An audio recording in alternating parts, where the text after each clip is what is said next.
I remember the way the light filtered through the curtains that day, soft, golden, and unassuming. The kind of light that makes everything seem quieter, safer, like the world had no sharp edges. It was a Sunday afternoon, and I was home alone for the first time in a long while. My parents had gone out of town to visit relatives, and my younger brother was away on a school trip. Just me, the house, and silence. I had always thought I would enjoy it, this kind of solitude. I always imagined that being alone would be peaceful, empowering even, freedom without interruption. At first, it was exactly that. I spent the early hours curled up with a book I'd been meaning to finish for months. I made myself some coffee, turned on some quiet music, and just let myself breathe. You know, the kind of deep breathing that only happens when you're not expected to be anywhere or do anything for anyone. I wandered around in my pajamas, I danced like a fool in the kitchen, I even talked to myself a little, not gonna lie. The house felt big, but not scary. Just open. Echoey. Safe. But as the afternoon began to dissolve into evening, something changed. It wasn't sudden. There wasn't a loud noise or a shadow in the corner. It was subtler than that. Like the shift in temperature right before a storm. Or when you wake up from a nap, and everything just feels off. I couldn't place it. Maybe the music was too quiet. Maybe the silence between songs felt too long. Maybe it was just my imagination. I brushed it off. Told myself not to be paranoid. I even laughed, actually laughed out loud, at how silly I was being. I turned up the volume on my speaker, trying to drown out the weird unease that was beginning to creep up my spine. I convinced myself it was nothing. Just nerves or being too deep in my own head. After all, this was my home. I knew every creak in the floor, every sound the old pipes made, every weird groan the fridge let out when it cooled down too fast. I had no reason to be scared. I was halfway through washing the dishes when I heard it. Faint, but unmistakable. Footsteps. Not right behind me, not downstairs, but upstairs. Above my head. I froze. For a second, I didn't even breathe. I just stood there, hands in the soapy water, heart racing so fast I could feel it in my throat. I waited, trying to convince myself I'd imagined it. Maybe it was the house settling, right? Maybe a window upstairs was open and the wind had knocked something over. Logical. Rational. Harmless. But then I heard it again. Deliberate. Heavy. A sound that couldn't be mistaken for anything else. Footsteps. One after the other. Like someone pacing. Like someone trying to move quietly but not quite succeeding. I backed away from the sink. Slowly. Like any sudden movement might make it worse. Like whoever, or whatever, was up there could sense panic. I grabbed my phone. My hands were shaking so badly, I almost dropped it. I wanted to call someone, anyone, but who? My parents were hours away. My best friend wouldn't get there fast enough. The police? What would I even say? Hi, I'm alone, and I think I hear something? What if it was nothing? What if I embarrassed myself for being scared in my own home? But it didn't feel like nothing. I moved to the middle of the living room, where I could see both the front door and the staircase.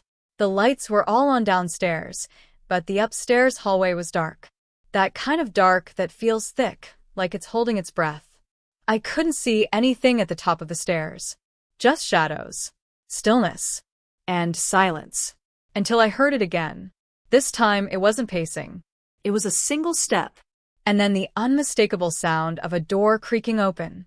My heart dropped. I couldn't move. It was like my feet were glued to the floor. My body was screaming at me to run, to get out of the house, but I was frozen by fear.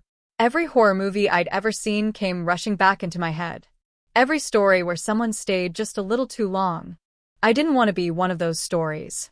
I don't know what made me do it, but I slowly crept toward the staircase. My knees felt weak, and my breath was shallow, but I kept moving. Each step I took made the old wooden floor creak beneath me, and I winced at the sound. I felt like I was announcing myself to whatever was up there. When I reached the bottom of the stairs, I called out, "Hello." My voice sounded smaller than I expected. Almost childlike. Pathetic, even. Nothing. No answer. I called again, louder this time. "Is someone there?" Still nothing. But my heart didn't slow down. It only pounded harder. And then I heard something else. Not footsteps this time. Breathing. Slow. Measured. From upstairs. I know how this sounds. I know how easy it is to dismiss stories like this. To chalk them up to paranoia, to tricks of the mind, to overactive imaginations. I wish I could do that. I wish I could sit here and tell you that it was all just in my head. That there was no sound, no movement, no presence. But that breathing was real. And it wasn't mine. I backed away slowly. Every fiber in my body screamed at me to leave. But a strange kind of curiosity had started to take root in my fear. A part of me needed to know, needed to see, needed to prove, once and for all, that I wasn't crazy. I flicked on the hallway light upstairs. Nothing moved. I took one step, then another. The stairs groaned under my weight. I held my breath with every step. When I reached the top, I stood still for a moment, straining my ears. More breathing. Closer now. I turned toward the hallway. All the doors were closed, except one. My bedroom. The door was open just a crack. Just enough for someone or something to look out. My stomach twisted. I walked slowly down the hall, each step feeling heavier than the last. My hand was trembling as I reached for the doorknob. I pushed it open. Nothing. The room was empty. Or at least it looked that way. I stepped inside, looked around. Checked the closet, under the bed, behind the curtains. No one. Nothing. But the air felt different. Heavier. Charged. Like the air before a lightning strike. I didn't sleep that night. I stayed downstairs with every light on, clutching a kitchen knife like it would actually protect me from anything. I must have checked the locks on the doors and windows a dozen times. But nothing else happened. No more footsteps. No more breathing. Just silence.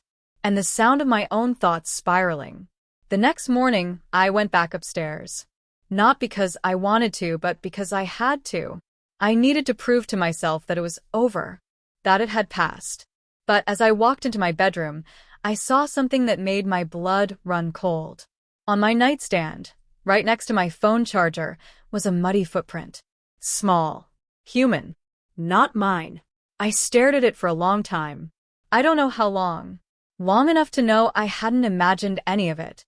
That someone had been there. That someone had stood in my room, watching me. I don't know how they got in. I don't know when they left. I don't know if they ever really did. We changed the locks after that. Installed security cameras. An alarm system. Motion sensors. My parents told me it was probably a drifter, someone looking for an easy target. They tried to make it sound less terrifying than it was. Less intimate, but it didn't feel random. It felt personal. And even now, years later, sometimes when the house gets quiet and the wind outside dies down, I swear I can still hear it. Just the faintest echo of a footstep. Just enough to make me wonder, was it ever really over? Or did something follow me out of that room that night? I've never really told anyone the full story. Not like this. People don't want to hear these things. They want logic, closure, explanations. But sometimes there isn't one. Sometimes the scariest part isn't what happened, it's that you never find out why. Or how. Or who. Sometimes, it's just the memory of a noise you can't explain, in a place that's supposed to be safe. The memory of footsteps when you know, without a doubt, you were alone.